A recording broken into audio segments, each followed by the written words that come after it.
अनुसार विदेशी मुलुकको नागरिकता लिए पनि नेपाली नागरिकता कायम रहँदैन। यस्तो अवस्थामा नेपाली नागरिकता पुनः प्राप्त गर्न कानुनले तोकेको प्रक्रिया पुरा गर्नुपर्ने हुन्छ, जुन प्रक्रिया रवि लामिछानेले पुरा गरेनन्।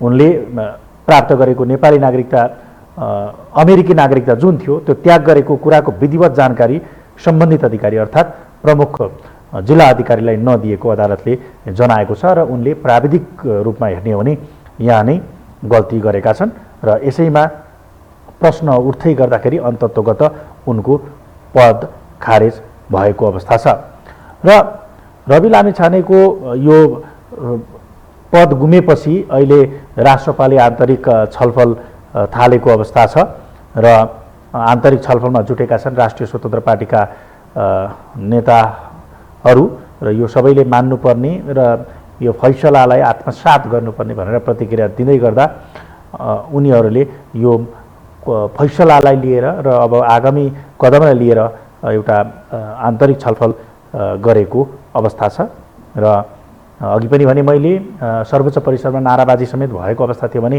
प्रहरीले धरपकड गरेको पनि अवस्था छ र यो अवस्थाका बारेमा अथवा चाहिँ यो आज आएर अचानक भएको अवस्था भन्दाखेरि पनि योभन्दा अगाडि पनि यस विषयमा प्रश्नहरू उठेकै हुन् र त्यति बेला पनि यो विषयमा कुराकानी भएकै हो, तर्क वितर्कहरू भएकै हुन् र उनले यो उनका लागि यो भारी पर्छ भन्ने किसिमले व्याख्या विश्लेषणहरू पनि भएकै हुन्। तर जसरी उनी तरङ्गका साथ उदाएका थिए त्यसरी नै यसरी पदबाट हात धुनु पर्ला भन्ने खालको अवस्था उनले नै नजरअन्दाज गरे कि भन्ने खालको पनि यहाँ भइरहेको अवस्था छ। अब यो उनको फेरि राजनीतिक रूपमा स्थायी विराम भने होइन, किनभने उनीप्रति अहिले नेपालको अदालत अथवा न्यायालयमा केही उदार मन देखिन्छ। उनीले अब चाहे भने तत्कालै प्रमाणपत्र लिन्छन् भने अब चितवन 2 को उपनिर्वाचनमा उनी सामेल हुन सक्छन्।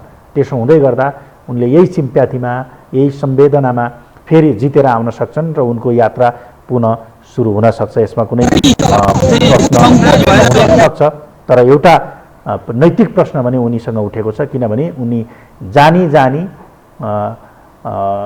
आफ्नो योग्यता पुग्दैन भन्ने जानी गुमराहमा राखेर आम नागरिकलाई गुमराहमा राखेर उम्मेदवार बनेको, चुनाव जितेको र आफ्नै स्वार्थ बाजिने मन्त्रालय सम्हालेको जुन खालको अहिले देखिएको छ, यो सर्वोच्चको फैसलापछि त्यो प्रमाणित पुष्टि भएको छ, त्यो कुरामाथि उनको एउटा चाहिँ नैतिक प्रश्न चाहिँ उठ्छ। र अर्को कुरा उनीसँगै उनको यो पद खारेजीले उनको यो पद गएको अवस्थाले राजनीतिक रूपमा राजनीतिक समीकरणमा पनि केही हुन सक्ने अवस्था हुन सक्छ।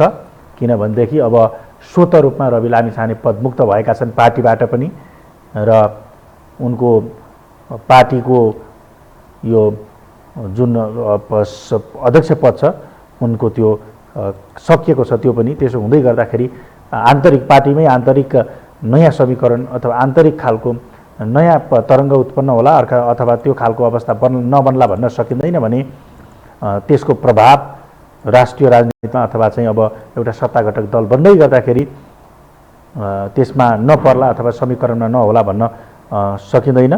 र यसो भन्दै गर्दा रवि लामिछानेले एउटा ठुलो यात्रा राजनीतिक यात्रा तय गर्दै गर्दा एउटा सानो कुरालाई पनि कसरी नजरअन्दाज गरेका रहेछन् र कसरी प्रक्रियागत त्रुटि गरेका रहेछन् भन्ने खालको पनि एउटा तस्बिर अब आम मानिस अथवा चाहिँ आम नागरिक सामु आएको छ र यसले उनीमाथि मैले अघि पनि भने एउटा नैतिक प्रश्न त उठ्ने नै भयो र उनले जसरी तर्क गरेर आफूलाई चाहिँ आफ्नो प्रश्नबाट भाग्न खोजिरहेका थिए अथवा भनौँ आफूमाथि उठेको प्रश्नहरूलाई चाहिँ इग्नोर गर्न खोजिरहेका थिए, त्यो खालको अवस्थालाई उनले अब कसरी सम्बोधन गर्छ त्यो पनि हेर्न बाँकी नै छ। जिल्ला निर्वाचन क्षेत्र नम्बर 2 बाट प्रतिनिधि सभाको सदस्यको लागि उम्मेदवार हुन दरखास्त दिएको संविधान र कानुन अनुरूप छ वा छैन? घ रिट निवेदकको माग बमोजिम आदेश जारी हुनुपर्ने हो वा होइन? प्रतिनिधि सभा सदस्य निर्वाचन ऐन 2074 को दफा 15(1) मा प्रतिनिधि सभाको सदस्यको लागि मनोनयन दर्ता गरेको कुनै उम्मेदवार अयोग्य छ वा हुन गएको छ भन्ने विषयमा कसैले पनि सम्बन्धित निर्वाचन अधिकृत समक्ष उजुरी दिन सक्ने व्यवस्था रहेको देखिन्छ। सो प्रावधान बमोजिम मिति 2079/7/29 मा निर्वाचन अधिकृत समक्ष उजुरी परेको समेत पाइयो।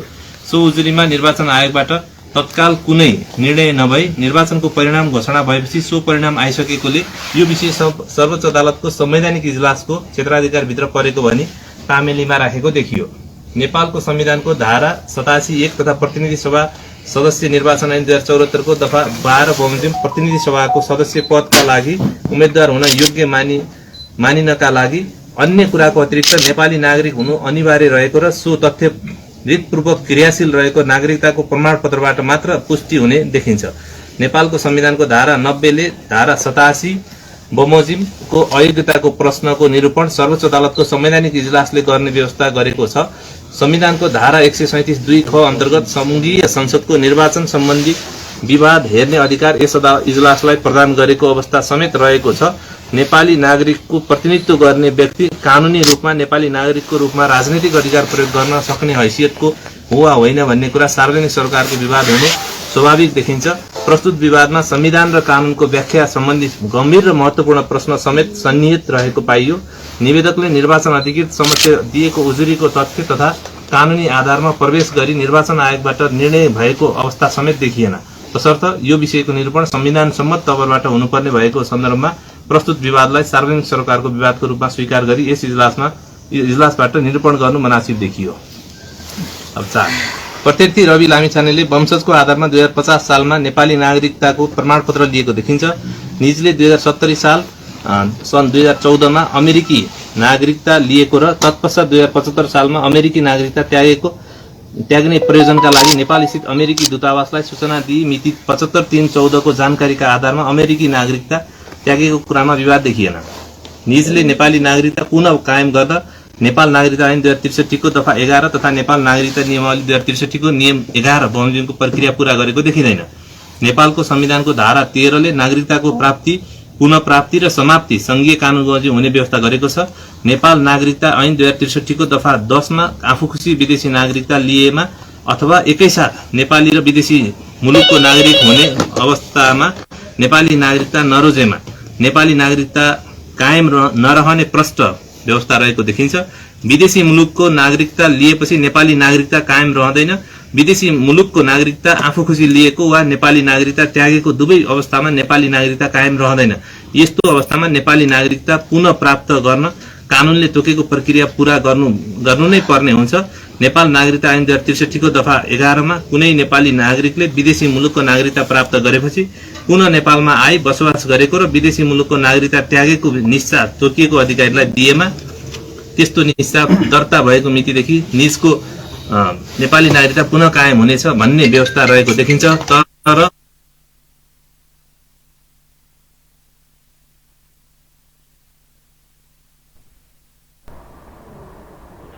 यो सँगै रवि लामिछानेलाई पक्राउ गर्ने बाटो पनि खुलेको छ, किनभने जिल्ला प्रहरी परिसर काठमाडौँले दोहोरो नागरिकताको प्रयोगको सम्बन्धमा जिल्ला प्रशासन कार्यालय काठमाडौँ, अधिगमन विभाग र नेपाल स्थित अमेरिकी दूतावासबाट समेत सो सम्बन्धमा बुझ्ने काम गरिरहेको छ भने अनुसन्धान गरिरहेको छ।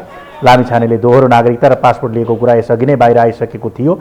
लामिछानेले दोहोरो पासपोर्ट बनाएका थिए र त्यसको दुरुपयोग गरेका थिए। नेपालको नागरिकता र कुनै विदेशीले झुटो विवरण पेश गरी नेपाली नागरिकता प्राप्त गरेमा निजलाई 1 वर्षदेखि 5 वर्षसम्म कैद वा 50,000 रुपियाँदेखि 1 लाख रुपियाँसम्म जरिवाना हुने दुवै सजाय गर्न सक्ने कानुनी व्यवस्था रहेको छ। र नेपाल नागरिकता ऐन 2063 को दफा 21 मा दण्ड सजाय सम्बन्धी व्यवस्था गरिएको छ। ऐनमा 21 को उपदफा 1 मा विदेशी नागरिकले झुटो विवरण लिई नागरिकता लिएमा वा प्राप्त गरेमा हुने सजायबारे उल्लेख गरिएको छ।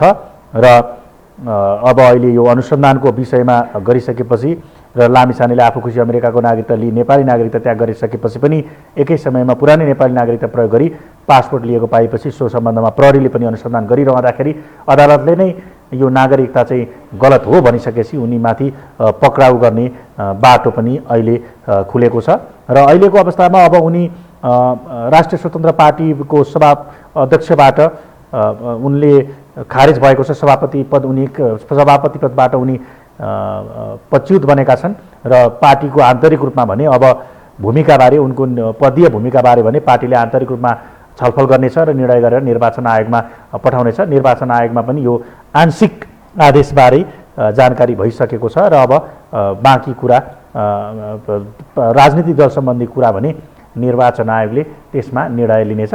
र अब हामी प्रस्तुत गर्दैछौँ रिट निवेदनकर्ता मध्येका एक युवराज सफलको एउटा टिप्पणी। आज सर्वोच्च अदालतले नेपालको इतिहासमा सर्वोच्च अदालतले अति राम्रो फैसला गरेको छ। यो देशमा न्यायालय रहेछ, नेपालको न्यायतन्त्र बिकेको छैन। नेपाललाई फिजी भुटानीकरण हुनबाट सर्वोच्च अदालतले चाहिँ तपाईँको जोगाएको छ। सर्वोच्चको फैसलालाई तपाईँको चाहिँ हामीले सम्मान गरेका छौँ। शक्ति केन्द्र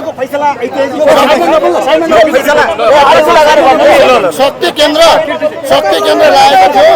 शक्ति केन्द्रको विरुद्धमा पनि सर्वोच्च अदालत झुकेन। सर्वोच्चका न्यायाधीशहरूले तपाईँको एकदमसँग चाहिँ एउटा न्याय गर्नुभएको छ। यो देश बचेको छ। अब रवि लामिछानेको जित भएको छ, किनभने उहाँले अब नेपाली नागरिकता पाउँदै हुनुहुन्छ। यो संविधानको जित हो, नागरिकता ऐन नियमावलीको जित हो, यो नेपाली जनताको जित हो। यहाँ चाहिँ यो कुनै व्यक्तिको जित र हार भनेर होइन। यो सजाय भन्दा पनि अब त्यो पासपोर्टको काण्ड उहाँको छुट्टै अनुसन्धान चल्छ। नागरिकता लिखतको कसुर पनि उहाँलाई चाहिँ लाग्छ। तर आज उहाँको सांसद पद चाहिँ गायब भएको छ। उहाँको गायब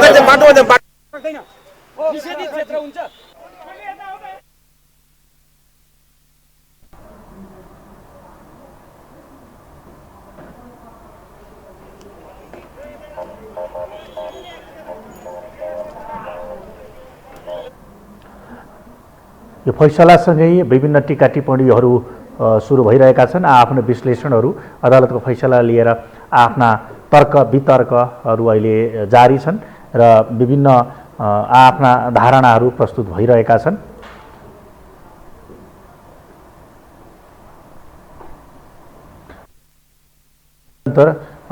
पछिल्लो अवस्थाका बारेमा जानकारी गराइरहेका छौँ। राष्ट्रिय स्वतन्त्र पार्टीका सभापति उपप्रधान तथा गृहमन्त्री रवि लामिछानेको पद खारेजीको फैसलापछि आदेशपछि आएको तरङ्गका बारेमा हामीले कुराकानी गरिरहेका छौँ। अहिलेलाई भने हामीले यो विशेष प्रस्तुति फैसला यहीँ अन्त्य गर्दैछौँ। मलाई पनि बिदा दिनुहोस्। नमस्कार।